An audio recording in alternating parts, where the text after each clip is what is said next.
Understanding how the conservation easement works is helpful. Now let's explore the background and why the Sisters of St. Agnes put a conservation easement on the property. The process of implementing a conservation easement is lengthy and began more than 10 years ago.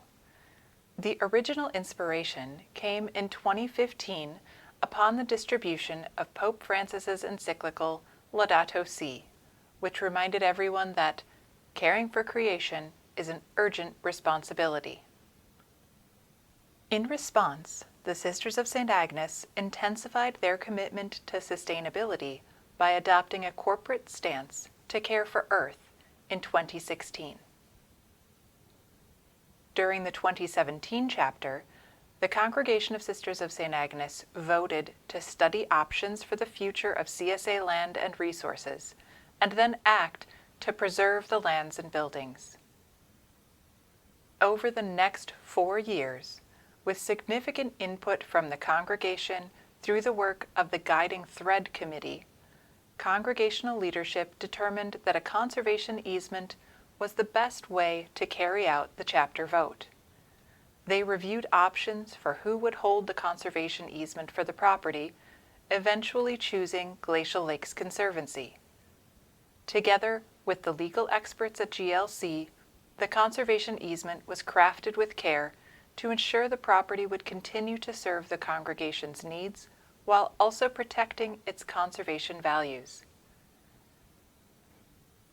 During CSA Days 2021, while the easement document was still getting its final edits, the congregation responded to the Vatican's call to action on Laudato Si' and voted to publicly commit to a 7-year process of transformation by strategically engaging the 7 goals of the Laudato Si' action platform.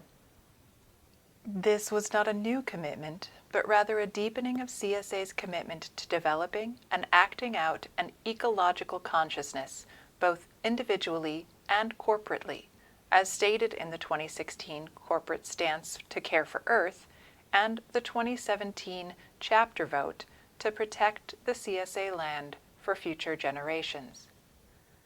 Just 6 months later, on January 10, 2022, the Congregation of Sisters of St. Agnes signed the conservation easement document, officially protecting 237 acres of earth in perpetuity. From now until the end of time, the buildings, forests, prairies, wetlands, farm fields, cemetery, labyrinth, nature trails, and 3 stream channels running down the Niagara Escarpment will be protected from commercial development and other threats to the land's conservation values. As landowner, the congregation maintains and manages the property in line with the rules of the conservation easement that they voluntarily placed on the land. As easement holder, Glacial Lakes Conservancy monitors the property for changes and ensures accurate interpretation and implementation of the conservation easement. The conservation easement document was one of many ways CSA responded to Pope Francis's urgent call to care for creation, and Glacial Lakes Conservancy has become a welcome partner in ministry, as together, CSA and GLC live out CSA's commitment to care for Earth, home of all living creatures.